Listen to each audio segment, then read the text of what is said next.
असउद्दीन ओवैसी को आप देखते हैं भीड़ के बीच में धंसा हुआ, भीड़ के बीच में आपस में गले मिलते हुए, मतलब भीड़ के बीच में देखते हैं। और नरेंद्र मोदी को आप देखते हैं भीड़ से दूर, भयंकर सुरक्षा कर्मियों से घिरा हुआ एक व्यक्ति, बहुत बड़ी कार से बहुत बड़ा जलवा दिखाता हुआ।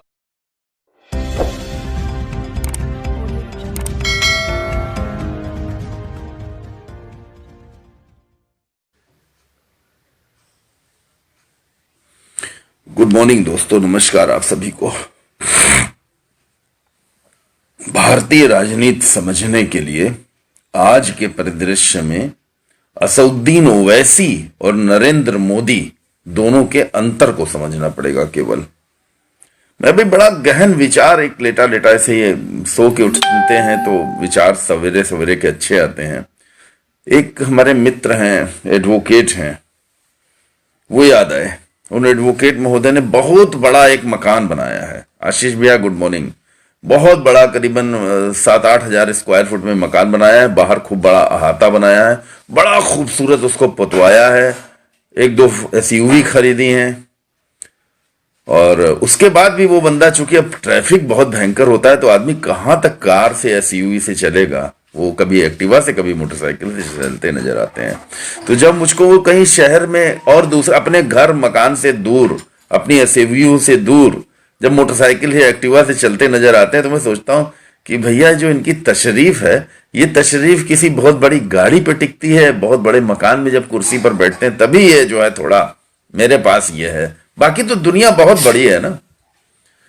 समझिए ये बात मैं क्यों कह रहा हूं, मोदी जी और ओवैसी जी से इसको जोड़ रहा हूं। क्या है भारतीय राजनीति हमारी आज की, इसको समझिए मित्रों। आदमी की पहचान उसके कपड़ों से, जलवे से, बड़े बड़े मकान से, बहुत बड़ी गाड़ी से, कि वो मर्सिडीज से, फॉर्च्यूनर से, या खूब बड़ी बड़ी गाड़ियां। बाबू इधर इधर, आजकल तुमको भी कारों के नाम याद रहते हैं ना? कौन सी कार तुमको अच्छी लगती है? बड़ी वाली कार कौन सी होती है? इधर पापा के पास आ जाओ, तुम भी आ जाओ, लाइव हो लिया करो पापा के साथ, तुम भी बैठा करो थोड़ा। लैम्बोर्गिनी है। और आजकल भी इनको जो है खूब वीडियो गेम में कारें वारे देख रहे हैं। ऊपर गुद्दू में आओ पापा के, ऊपर होकर बैठो। दोस्तों जैसे ये हमारी दुनिया है, छोटी सी बच्चे के साथ हम अभी सो के उठे, अब बच्चे के साथ आप लोगों से बात करनी चालू कर रहे हैं, ठीक है ना? तो हम क्या कह रहे हैं इसको समझिए कि असउद्दीन ओवैसी और मोदी, इन दोनों में जो फर्क है, अंतर है, वो हमारे देश में भारतीय राजनीति को समझा देगा। असउद्दीन ओवैसी और नरेंद्र मोदी, इन दोनों का जो अंतर सोशल मीडिया पर है। सोशल मीडिया आज की तारीख में समाज की पहचान बन गई है। बड़े ध्यान से समझिएगा मेरी बात। क्यों बाबू, अगर किसी के बारे में कुछ भी जानना हो, पापा के बारे में जानना हो, तो फिर पापा का फेसबुक देख लो, पापा के बारे में सब जान जाओगे। तुमको भी तो अपने किसी दोस्त के बारे में जानना हो तो तुम उसका फेसबुक देख लोगे, व्हाट्सएप पे बात कर लोगे, जान जाओगे सब ना। यानी तुम्हारा भी काम फेसबुक व्हाट्सएप के बिना नहीं चलना है। चाहिए ना तुम्हें भी फेसबुक व्हाट्सएप? इनको भी चाहिए, सबको चाहिए फेसबुक और व्हाट्सएप। तो ये बड़ी बहुत ही रोचक और बड़ी छोटी सी बात है जिससे आप भारतीय राजनीति को समझ जाएंगे। तो हो क्या रहा है कि मुझे असउद्दीन ओवैसी और मोदी का अंतर समझिए, फर्क समझिए। जैसे हम हैं और हमारा ये बच्चा है, हम दोनों लोग पारदर्शी होकर बैठे हुए हैं, आपके सामने बात कर रहे हैं। ये हमारी गोदी में बैठा है, छुड़ा छुड़ा के भाग रहा ना फोन देके जाए, बस फोन इनको देखना, फोन इनकी दुनिया हो गई, फोन ही देखने में जुटे। खैर तुम फोन देखो, हम बात करें। तो दोस्तों बड़ी सिंपल सी बात हम आपको समझा रहे हैं। ओवैसी और मोदी का अंतर। असउद्दीन ओवैसी को आप बुलेट से अकेले चलते देखते हैं, अपने बच्चों के साथ, परिवार के साथ देखते हैं। असउद्दीन ओवैसी को आप हैदराबाद के बड़े बड़े अस्पताल, महल, बहुत बड़े बड़े चौबारे, कोई बहुत बड़ी गाड़ी की वजह से नहीं देखते हैं। बहुत गौर से मेरी बात को समझिएगा। असउद्दीन ओवैसी को आप देखते हैं भीड़ के बीच में धंसा हुआ, भीड़ के बीच में आपस में गले मिलते हुए, मतलब भीड़ के बीच में देखते हैं। और नरेंद्र मोदी को आप देखते हैं भीड़ से दूर, भयंकर सुरक्षा कर्मियों से घिरा हुआ एक व्यक्ति, बहुत बड़ी कार से बहुत बड़ा जलवा दिखाता हुआ। और सोशल मीडिया पर भी मोदी के जितने भक्त हैं, वो मोदी की शक्ल कभी शेर की तरह, कभी बहुत खतरनाक, कभी ये खतरनाक, मतलब एक युद्ध की भूमिका में भक्त आ गए हैं। ये जो नरेंद्र मोदी जी के भक्त हैं ढेर सारे, जो मोदी जी की फोटो लगाते हैं, शेर की तरह लगाते हैं, कभी ये लगाते हैं, कभी कुछ लिखते हैं, कभी कुछ लिखते हैं, कभी बहुत मतलब कि जैसे कि पूरा विश्व जीतने निकल पड़े। तो हो क्या रहा है हमारे अपने देश के अंदर, हमारे ही देश के अंदर आपने वर्गों को एक तरफ एक नेता है असदुद्दीन ओवैसी जो पब्लिक के बीच में घुसे, मोदी जी मोदी जी मोदी जी बोलते हुए ओवैसी जो पब्लिक के बीच में घुसे हुए नजर आते हैं। दूसरी तरफ उनके अगेंस्ट में मतलब पक्ष विपक्ष क्या है, सबसे बड़ा विपक्ष अरविंद केजरीवाल, असदुद्दीन ओवैसी। यूपी में लोकली आई है तो अखिलेश यादव, मायावती, ये सब स्थानीय हिंदी बेल्ट में माने जाते हैं। लेकिन क्या तमिलनाडु में, बेंगलुरु में और पंजाब में सब माने जाते हैं? नहीं माने जाते हैं। पंजाब में कुछ और है माहौल, तमिलनाडु में कुछ और माहौल है, वेस्ट बंगाल में अखिलेश यादव का, मायावती का क्या बहुत बड़ा प्रभाव है? नहीं है। तो अलग अलग जगहों पे अलग अलग माहौल है, जिसमें राष्ट्रीय स्तर पर एक युद्ध सा माहौल बना दिया गया है। नरेंद्र मोदी जी के विभिन्न खतरनाक चेहरे बना करके धार्मिक युद्ध टाइप का एक बना दिया गया माहौल। विश्वास करिए। और इस धार्मिक युद्ध के बीच में आ गए हैं किसान। हुआ क्या, अब किसान सरकार पर सबसे भारी क्यों पड़ रहे हैं? क्योंकि हिंदू मुसलमान करती है सरकार ने किसानों को शाहीन बाग, खालिस्तानी, आतंकवादी, देशद्रोही सारा सब कुछ करार दे दिया। अंत में क्या हुआ, सुप्रीम कोर्ट ने भी एक तरीके से देखा जाए किसानों को ही सपोर्ट कर दिया। अब सुप्रीम कोर्ट क्या करती है भाई, इतनी बड़ी संख्या में जहां पे जनता सड़कों पर उतरी हुई है और सामने प्रत्यक्ष दिखाई दे रही है जनता, तो उस जनता को नकारा तो नहीं जा सकता। पूरा विश्व नहीं नकार रहा है, पूरी दुनिया के अलग अलग देशों से आवाज उठने लगी है कि लाखों की संख्या में अगर किसान सड़क पे है। और 26 जनवरी को किसानों ने जो घोषणा कर दी कि दिल्ली के चारों तरफ ट्रैक्टर मार्च निकालेंगे।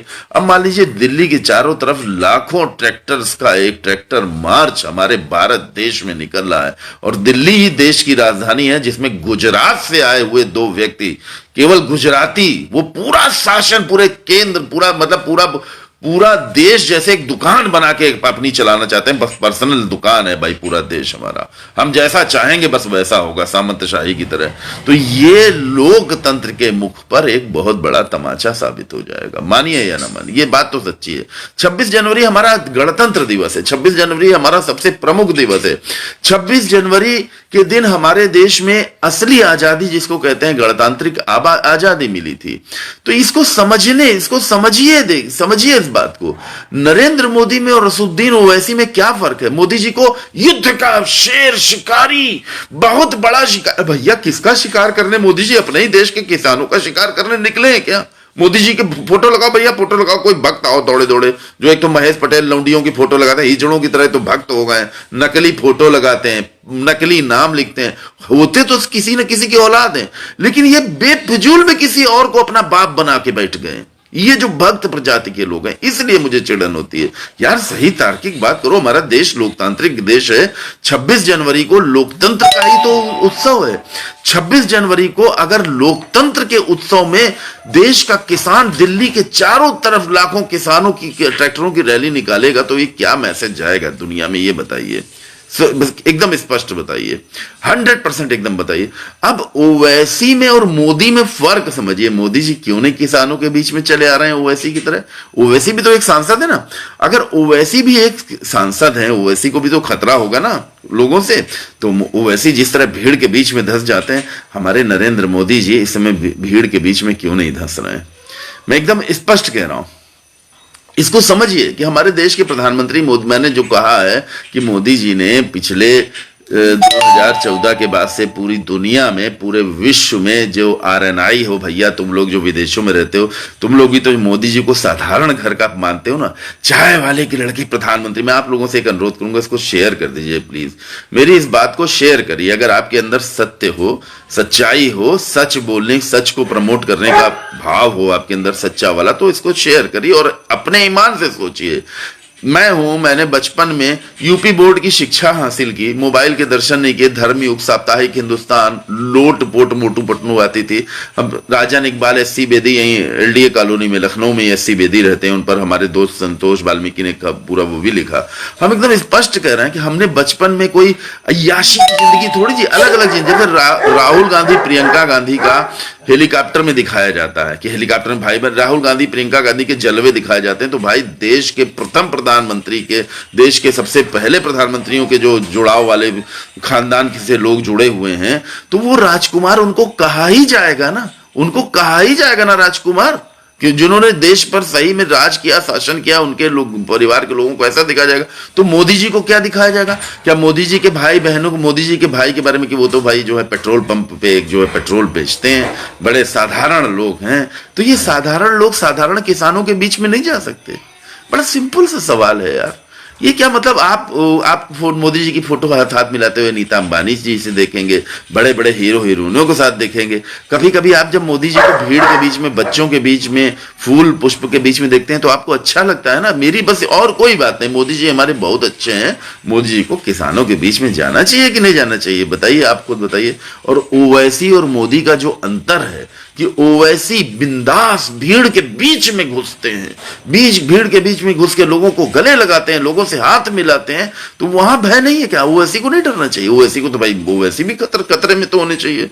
तो मोदी जी को कितना बड़ा खतरा है भैया, मोदी जी इतने बड़े खतरे में कि किसानों से मिल ही नहीं सकते। ये मोदी जी के पीछे तो पूरे देश में राजनीति हो रही है। विपक्ष मोदी जी पर राजनीति कर रहा है, सारी पार्टियां मोदी जी पर राजनीति कर रही हैं, भारतीय जनता पार्टी केवल मोदी जी पर राजनीति कर रही है। समझिए, आप श्रीमान मोदी जी को एक सांसद से कैसे जोड़ सकते हैं? हरदीप सिंह जोशन आप लिख रहे हैं, सांसद से कैसे ना जोड़ें?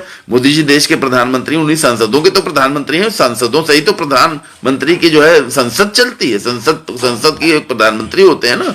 तो एक सिंपल सी बात है कि भाई ओवैसी में और मोदी में जो फर्क है, इस फर्क से हमारे देश की भारतीय राजनीति समझ में आ जाएगी कि मोदी जी को एक डराने वाली चीज के रूप में प्रस्तुत किया जा रहा है।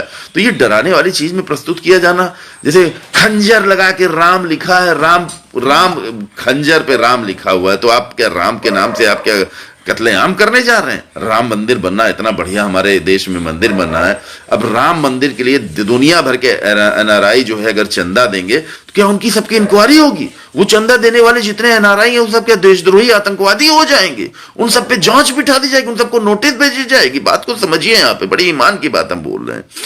देखिए समझिए, जैसे किसान आंदोलन चल रहा है, अब सरदार सिख एक ऐसी कौम है, सिख एक ऐसी कौम है जो हर जगह विश्व के हर हर हर कोने में पाई जाती है। विश्व के हर कोने में सिख कौम पाई जाती है। आप मतलब आप उत्तरी ध्रुव दक्षिणी ध्रुव में भी सिख जरूर पाए जाएंगे, कहीं ना कहीं सिखों का कोई ना कोई काम जरूर निकल आता है। सबसे वीर कौम सिख पाई जाती है। तो सिखों के संगठनों ने अगर पूरी दुनिया से मान लीजिए चंदा भेज दिया किसानों के आंदोलन में, तो वो गलत हो गया। तो यार अगर राम मंदिर में जी भेजा जाएगा तो वो भी गलत होगा। इसी तरह मान लीजिए कोई और आंदोलन देश में चल रहा है, कोई और काम चल रहा है, कोई जिसको सामूहिक रूप से जनता कर रही है, तो वो सब गलत हो जाएगा। आप मतलब आप कोई सवाल करेंगे तो आप देशद्रोही हो जाएंगे।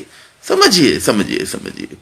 तो मित्रों, बड़ी अजीब सी जो पॉलिटिक्स हो रही है, इसमें पॉलिटिक्स में ओवैसी और मोदी जी के अंतर को समझ के आप भारतीय राजनीति को समझ जाएंगे। और भारतीय राजनीति में जो जिनको कुछ आता ही जाता नहीं है, वही सोशल मीडिया पर ही शेर बनते हैं। सोशल मीडिया पर ऐसे लोग जो हैं, भाई हम ये जानना चाहते हैं, वैसे हमें जानने का अधिकार भी है नागरिक होने का, क्या नरेंद्र मोदी जी खुद अपनी फोटो ऐसी शेर वाली और खतरनाक खतरनाक फोटो मोदी जी खुद बनवाते हैं या बनाते हैं? भाई सोशल मीडिया सबके हाथ में, मैं अपनी फोटो बनाना चाहूं तो बना सकता हूं ना। तो क्या मोदी जी, योगी जी की खतरनाक शेर आ रहा है योगी के रूप में, मोदी के रूप में, कोई बड़ा भारी दानों, और ऐसी सी फोटो क्यों बनाई जाती है भाई? ये गलत है कि नहीं है? राजनीति यही है, समझिए। ये राजनीति डराने वाली अब नहीं चलेगी। अब किसान इसको ध्वस्त कर देंगे, पक्का है। ये डराने वाली नौटंकी जितनी की है ना भक्तों ने, 2